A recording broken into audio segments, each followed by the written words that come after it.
This is calendula. It's used to make bright yellow dye. Most people think dandelions are weeds, but they can be used to make super yellow dye.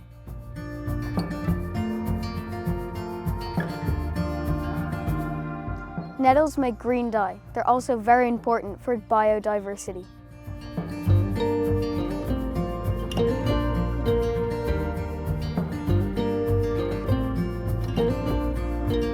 Hey guys, I hope you'll join us for Knitting Across the Nation from Airfield to Arran.